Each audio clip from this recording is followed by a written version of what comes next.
Madame, monsieur, bonjour. Vous êtes sur Terre à Terre. Aujourd'hui, nous recevons... Aïe, j'ai la chair de poule.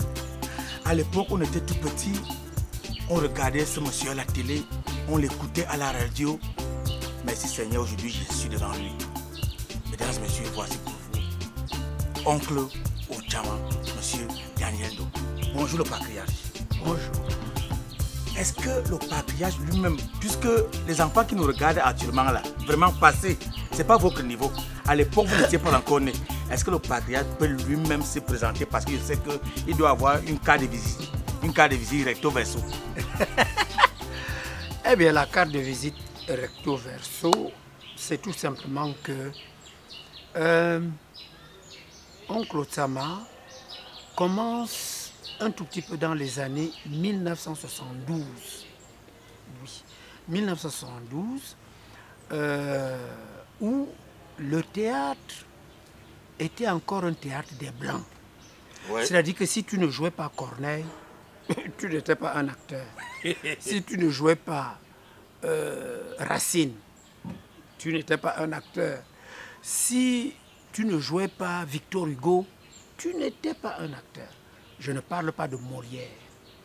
Et c'est comme ça que, en 1972, je crois, vers le mois de février ou de mars, il y a la Loterie nationale qui organise au stade Amadou Ahidjo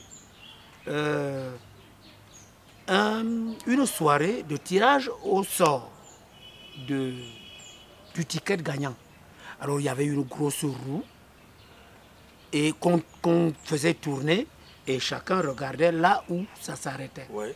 Bon, alors, maintenant, il y avait le Makossa qui était à l'époque la seule musique.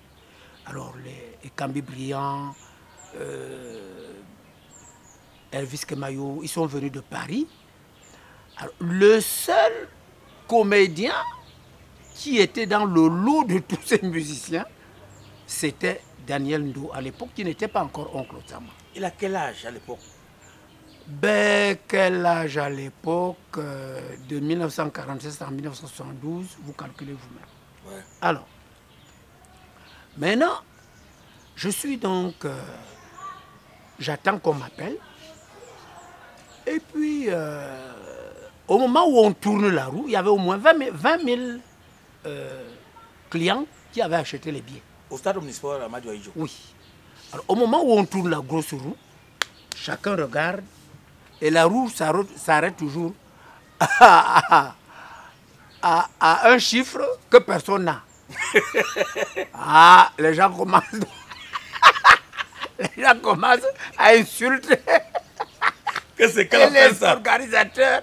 Et c'est là où Feu Henri Bandolo m'appelle pour dire que nous avons quand même fait appel à un comédien et les gens m'offrent massivement. On a payé des voleurs. On paye les billets, on ne gagne pas. On ne voit même quelqu'un, on ne voit personne qui dit que j'ai gagné. On ne veut même plus rien. Pop, pop, pop, pop, pop.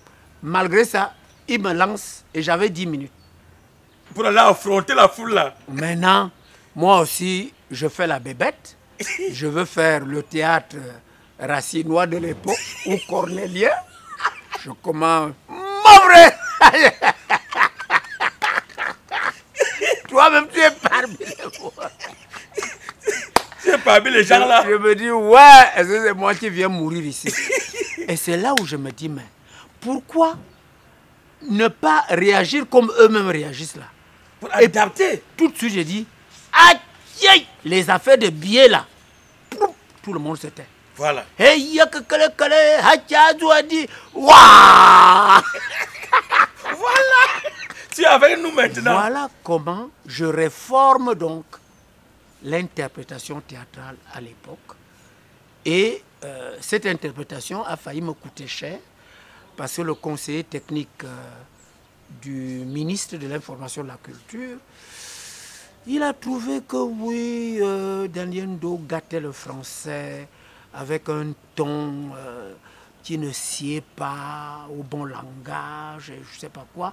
La seule chance que j'ai eue, c'est que le président de l'époque, le président Aïdjo, a changé de ministre. Ouais. Donc, le ministre qui était là, on l'a mis à la fonction publique et on a mis un autre ministre qui est venu. Ouais. Et cet autre ministre-là, qui était M. Doumba, Ouais.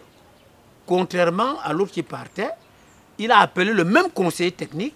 Il lui a demandé, est-ce que vous voyez ce que le ministère de la Jeunesse et des Sports fait à Bessala, Voilà. au boxeur? Ouais. Il dit oui. Faites la même chose à M. Daniel Ndo. Je veux des vedettes.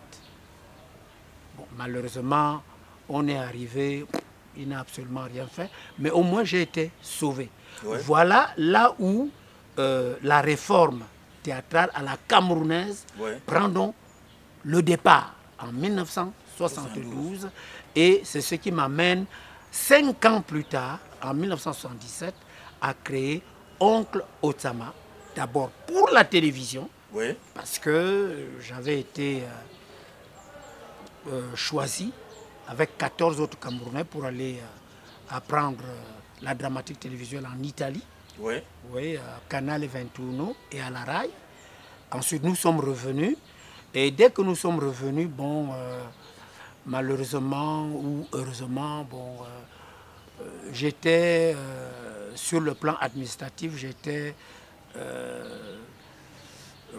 instructeur de jeunesse et d'animation, qui est, je crois, catégorie B1 ou B2 de la fonction publique, je ne sais pas. Ouais. Et ça, quelqu'un m'a dit que non, il vaut mieux que tu ajoutes 1 ou 2 diplômes au-dessus de ça, Ouais. pour que vous soyez en catégorie A2 et que vous soyez un cadre de conception. Ouais. Et c'est comme ça que je ne suis donc pas allé à la radio.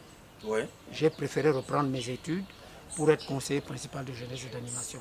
Mais il faut partir du principe que c'est en 1972 que le ton Ewondo, Ouais. que le ton à la camerounaise a été lancé et qui a amené, qui a conduit à la création de Oncle Otsama en Italie pour la télévision. Ouais. Et nous sommes revenus ici en 1977. Il n'y avait pas de télévision. Il n'y a pas de télévision. J'ai réadapté ça pour la radio. Ouais. Et le premier spectacle de Oncle Otsama au cinéma théâtre à Bia, Ouais. c'est le tout premier spectacle théâtral à 1000 francs au Cameroun. Parce que les spectacles de théâtre au Cameroun, à ce 1000 moment-là, francs à l'époque? Oui, à l'époque. Oui. Parce que les spectacles de théâtre étaient...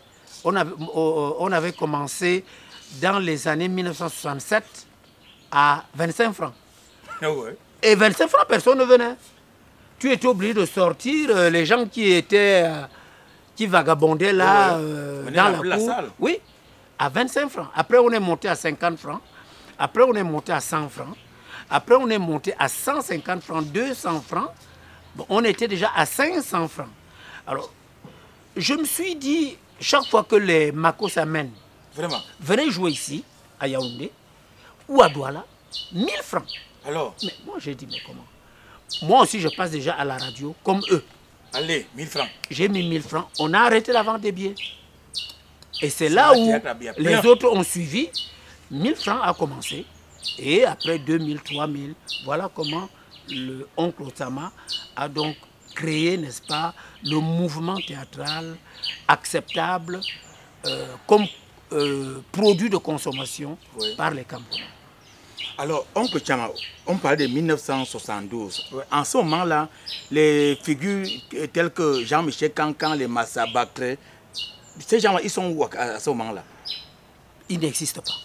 Alors, ça veut donc dire que c'est Oncle Chama, le précurseur. Il n'existe que Oncle Otsama à ce moment-là parce que Daniel Ndo, lui, avait commencé le théâtre en 1957. En tant que Daniel Ndo, cette fois-là. Oui, oui, oui. Oui, à l'âge de 10 ans, à Maiganga, dans la Damawa. Oui. Oui. Donc, en 1957, je commence le théâtre. Mais il faut dire que en 1967, je fais le tout premier stage de théâtre amateur et professionnel Ouais. sous l'encadrement du très grand comédien africain et camerounais, Ambroise Mbia, oui. qui vraiment m'a donné le goût du théâtre. En 1967, là j'avais 20 ans. Et j'ai le tout premier prix de meilleur acteur camerounais en 1969, en décembre 1969, au premier festival camerounais d'art dramatique, organisé par la Fédération camerounaise de théâtre à l'époque. Oui, à l'époque, en 1969. Bon, et en 1972, donc, je lance donc ce mouvement. En 1977, je vais en Italie, je reviens. En décembre 1977, le 1er décembre 1977, c'est le 1er décembre 1978. Le 1er décembre 1978, c'est le tout premier spectacle de Oncle Otsama. Et entre-temps, en 1979, il y a Jean-Michel Cancan, non pas Jean-Michel Cancan, il y a d'abord Massa Batré, Massa Batré, qui passe de temps en temps à la radio nationale. Il n'y avait pas beaucoup de radio, bien sûr, mais au lieu de prendre le ton Ewondo, lui prend le ton Bamileke. Bon, entre-temps, il y a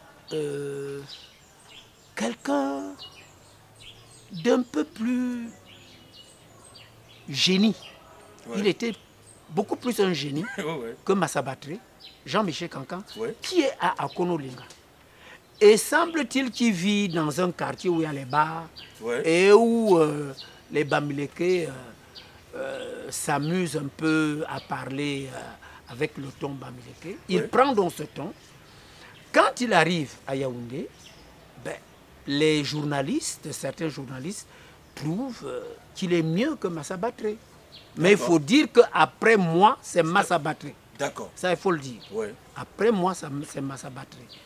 Mais Massa Batré est un tout petit peu écarté parce que Cancan est un véritable génie. Et il est venu tout bousculer. Il bouscule donc tout et met Massa Batré de côté. Donc, ce qui fait donc après Oncle Otsama, c'est Jean-Michel Cancan. D'accord. Et là, les gens se disent donc qu'il faut qu'ils organisent des spectacles. Otsama, Cancan, je ne peux pas vous dire combien les gens ont bouffé l'argent sur nous. Oui, les gens ont bouffé énormément d'argent sur nous. Et après avoir fait ces spectacles ensemble, il y a donc d'autres génies qui naissent avec d'autres types d'humour, de parodie, tels que L'homme vient de là-bas. C'était qui ça L'homme vient de là-bas. Il s'appelle Massa Devke Morton. Devke Morton. Voilà. Tout de suite, il vient là après nous. Il y a Cindy Minja qui vient tout de suite aussi après nous. Il y a Jimmy Billon vient à quel moment? Jimmy Billon qui vient à peu près avec Cindy Minja. D'accord. Qui vient à peu près avec Cindy Minja, Jimmy Billon. Et puis beaucoup d'autres qui se débrouillent à venir. Mais il faut dire que à l'époque, dans l'humour, il y avait beaucoup plus Oncle Otsama et Jean-Michel Cancan. Tous les autres étaient dans des troupes de théâtre. Donc les troupes de théâtre marchaient très très bien. Alors, Oncle Otsama sort sa première cassette à l'époque, c'était les cassettes ou bien c'était les... Non, c'était les cassettes. Non, c'était pas les cassettes. Les vinyles, là? En 1980. Oui. En 1980, je m'amuse, c'est-à-dire que je vais à la radio. On avait fait en 1980, on avait fait un studio d'enregistrement musical. Bon, Manu Dibango est même venu, il a fait un enregistrement avec les musiciens. Bon, et puis je me dis, moi aussi je peux aller faire la musique. C'est pas le théâtre que je suis allé faire. Hein. Je fais la musique. Bon, maintenant, il reste 5 minutes pour faire le 33 tours. Bon, et les musiciens sont fatigués. c'était l'orchestre de la police. Ouais. Ils disent qu'eux, ils sont fatigués. Bon, je reste comme ça, je dis, mais je vais quand même pas perdre tout un 33 tours à cause... Comment? Bon, et puis, ça me vient à l'idée, je dis, bon, je vais faire un whisky avant la bagarre. Et je me mets à jouer seul. Et curieusement, dans le 33 tours, c'est un whisky avant la bagarre qui bat toutes les musiques que j'avais faites là. Voilà. Et qui relance donc l'humour au Cameroun. Donc l'humour au Cameroun commence dès 1980. C'est encore Oncle Otama qui le lance. Voilà. Je vais à Douala, il y a eu des blessés. Il y a eu des blessés et les gens ont encore pris l'argent sur moi. Vous savez, quand on est gosse... Vraiment, c'est la passion, hein? Oui, on ne regarde pas l'argent. On te donne 500 000 à l'époque que tu n'avais jamais vu. Vraiment.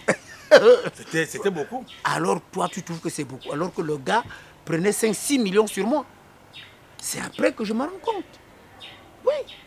Donc, je fais donc, ça, vers les années 1982-83, il y a un Nigérian qui vient me trouver à la maison, qui me dit que le 33 tours c'est bien, mais lui il veut faire les cassettes. Ouais. Bon, je lui demande les cassettes, c'est quoi? Il dit non, c'est des petites bandes, machin. Bon, je me dis, bon, tu veux que j'écrive quoi? Bon, alors, il me donne un machin en anglais. Écris ici ça. Écris. Bon, j'ai écrit. Après, j'ai retrouvé mes cassettes à l'aéroport de Yaoundé. Plein. Plein. Tout de suite après, je vois les cassettes de Cancan qui sont partout. Et voilà comment Cancan commence donc à me doubler. Il entre dans un circuit que je ne maîtrisais même plus. Le gars, il était très violent. En Afrique de l'Ouest. Non, c'est grave. Pendant que moi, je continuais dans les 33 tours, ceux qui entouraient Cancan l'ont embarqué dans les cassettes VHS. Oui. Les cassettes VHS. Donc, vidéo là. Mais oui, il était le premier à le faire. Alors que moi, j'étais le premier à faire les cassettes, les 5 cassettes et les 33 tours. Mais Cancan était le premier à faire les cassettes VHS. Et il était populaire en Afrique de l'Ouest. Oui. Quand moi j'arrive en Afrique de l'Ouest, oui, bon, ouais, vous êtes premier, tout, mais c'est Cancan d'abord ici.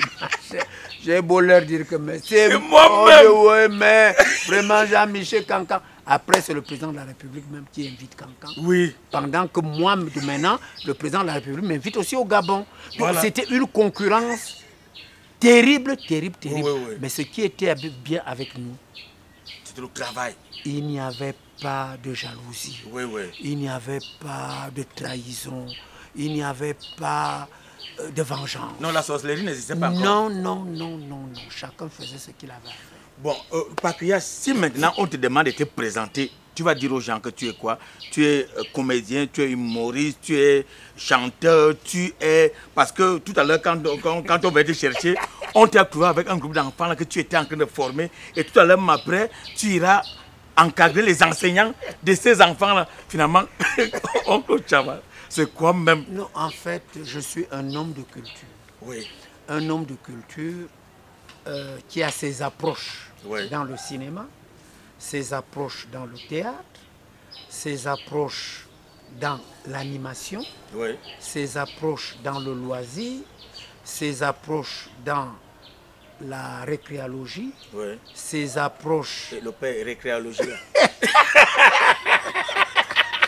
La récréologie, c'est un peu la science de la récréation. D'accord. Par exemple, ce que ici, nous... on est terre à terre. Non, ce que nous faisons là, c'est la récréation. D'accord. C'est-à-dire que nous causons. Et puis, nous recréons un peu en passant au passé. C'est un peu ça la récréation. Et c'est une science. C'est une science et une technique à la fois. Donc, et ce sont plutôt les Canadiens et les Américains, les États-Unis qui font beaucoup plus ça. Mais il y a aussi les Camerounais qui le font.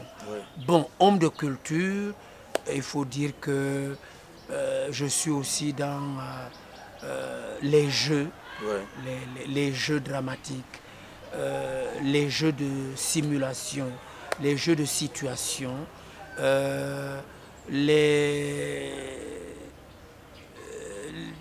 en tout cas, tout ce qui est comme jeu de rôle, par exemple. Ouais. Voilà. Voilà un peu, n'est-ce pas, c'est pour ça que je me considère beaucoup plus comme un homme de culture qui apporte son expérience au groupe de jeunes qui font le théâtre, au groupe d'enseignants qui encadrent les jeunes dans le théâtre, parce que j'ai sorti tout un livre, pratique artistique et pratique théâtrale à l'école. Oui, Oui, comment pratiquer le théâtre à l'école. Donc, je préfère être considéré comme un homme de culture. Maintenant, oncle Chama, tu avais ouvert une école pour former les enfants. Est-ce que les enfants ont vraiment adhéré? Est-ce qu'ils n'ont pas choisi la facilité déjà avec les réseaux sociaux pour aller vite? Ah, c'est Edoudou à glacer. Tu es vraiment Edoudou à glacer parce que ils n'ont même pas attendu d'être... quand on n'est plus glacé, là, c'est encore quoi?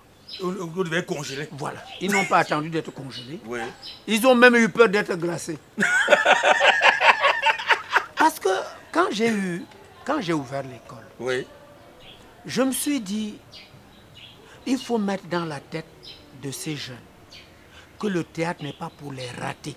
Oui. Oui, parce que dans leur tête, c'est quand tu as raté ton bac, quand tu as raté ton BPC, bon, que tu te dis, bon, je vais me réfugier là-bas. Oui.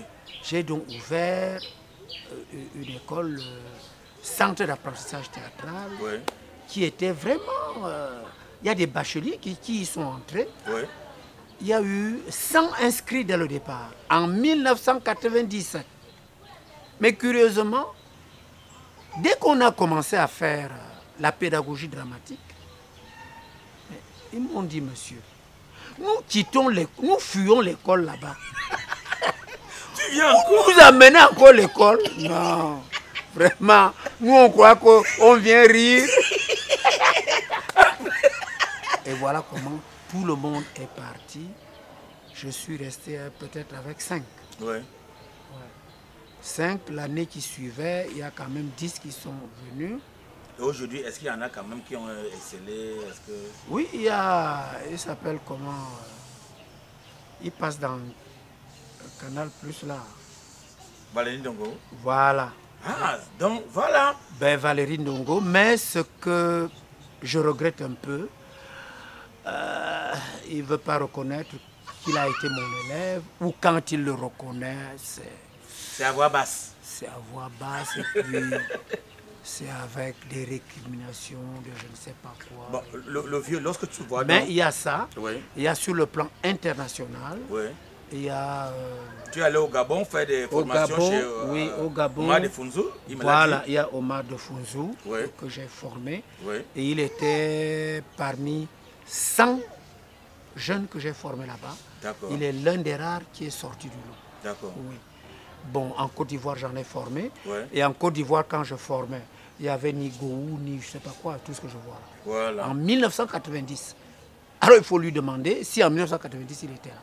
Donc, en 1990, il y a des comédiens que j'ai formés là-bas, ouais. Que le ministère de la Culture a mis à ma disposition. Ouais. Et on a fait un très grand spectacle au Centre culturel français à ouais. l'époque, oui. Et c'est un très grand souvenir pour moi. Au Bénin, j'en ai formé. Au Togo, j'en ai formé. En République centrafricaine, j'en ai formé. Mais celui qui me fait le plus plaisir, c'est Omar de Funzou, du Gabon, qui reste, si tu veux, reconnaissant ouais. envers ce que je lui ai fait. Parce que partout où il va, quand on veut dire que Cancan était l'un des meilleurs, il dit non. Il y a eu un plus meilleur que lui. Et si vous me voyez aujourd'hui, c'est grâce à la personne. Bon, comme ton l'émission est déjà presque à la fin, je voulais juste que le patriarche dise un mot sur la nouvelle génération. Est-ce que aujourd'hui, si tu rentres chez tes ancêtres, tu vas vraiment aller, tu auras un sommeil paisible parce que étant conscient que tu as laissé quelque chose, ou alors tu auras les larmes aux yeux? Oui, j'aurai un sommeil paisible et troublé. Oui. Pourquoi? Paisible parce que les jeunes ont accepté de venir cultiver dans le champ théâtral. Oui. Au lieu d'aller dans le champ sportif, par exemple. Oui. Comprenez? Oui. Donc là, il faut Le sommeil est paisible. Ben oui, le sommeil est paisible. Maintenant troublé. Bon, maintenant troublé, c'est quand ils cultivent donc, est-ce qu'ils prennent le temps? Est-ce qu'ils prennent le temps de bien faire leur travail? Est-ce qu'ils prennent le temps d'être patients? C'est un peu ce qui me trouble. Ce qui va faire que je me dise que je n'ai pas laissé grand-chose là où je reviens là, parce que beaucoup de jeunes veulent tout gagner tout de suite. Oui. Beaucoup de jeunes veulent être vedettes tout de suite. Oui. Beaucoup de jeunes ne veulent pas maîtriser leur art. Parce que vous prenez par exemple rien que l'humour. Ne prenons que l'humour. Oui. Hein? Vous avez l'humour noir. Vous avez l'humour excrémentiel. Vous avez l'humour. Il y a au moins 10 ou 15 types d'humour. Le père, moi, je sens que je vais seulement venir là-bas à la maison prendre les cours, hein, parce que ce n'est que dans le cas de l'émission, si il y a des humours verts là, violets, bon, tout ça. Et maintenant, l'humour étant un phénomène comique, oui, il faut savoir qu'il y a d'autres phénomènes comiques. Parce que je vous dirais que par exemple, quand on a fait l'émission à Canal 2, là, ça s'appelait comment? Il y a eu une émission là, Castel Live Comédie. Oui. Voilà. J'avais donné ma condition aux organisateurs qui sont venus, les blancs qui sont venus. Je leur ai dit, les jeunes qui jouent, ils ne savent pas s'il a fait parodie, ils ne savent pas s'il a fait pastiche, ils ne savent pas s'il a fait humour, ils ne savent pas s'il a fait ironie, ils ne savent pas s'il a fait satire, ils ne savent pas s'il a fait, je ne sais pas moi. Donc, moi je me dis, avec votre émission, je vais donc profiter. Dès qu'il finit, comme il ne sait même pas avec quoi il a fait rire. Tu vas lui dire que quel est l'instrument qu'il a fait rire? Oui. Je lui dis donc, tu as fait parodie. Je lui dis, tu as fait ironie. Et c'est comme ça que presque certains universitaires m'ont remercié, parce que quand l'émission passait, chacun prenait le crayon pour prendre, n'est-ce pas, le genre de comique qu'il y aura. Oncle Chama, comme on est arrivé à la fin de l'émission, je voudrais que les enfants qui sont à la maison prennent également les cahiers et les bics pour noter ce que tu vas leur dire maintenant là. Ils t'écoutent. Ben, ce que je veux dire tout simplement, c'est quoi? Je veux dire que un petit enfant dit à son père, papa, je voudrais me marier. Et puis son père lui dit, mais mon cher ami, tu n'as que 10 ans et tu veux te marier. Et le petit enfant de lui dit, mais papa, aux âmes bien-nées, la valeur n'attend point le nombre d'années. Papa, je te dis, je veux me marier. Bon, lui dit son père. Ta femme, c'est qui? Eh bien, papa, ma femme, elle s'appelle grand-mère. Et le papa dit, oh, tu veux te marier à ma mère? Ah bon? Papa, tu te fâches toi maintenant? Quand tu te mariais à ma mère, tu étais content, n'est-ce pas? Eh bien, papa, je me marie à ta mère. Comme tu t'es marié à ma mère, comme ça, nous serons match nul. Mesdames et messieurs, c'est la fin de la terre. Rendez-vous samedi prochain. S'il plaît à Dieu, bye bye.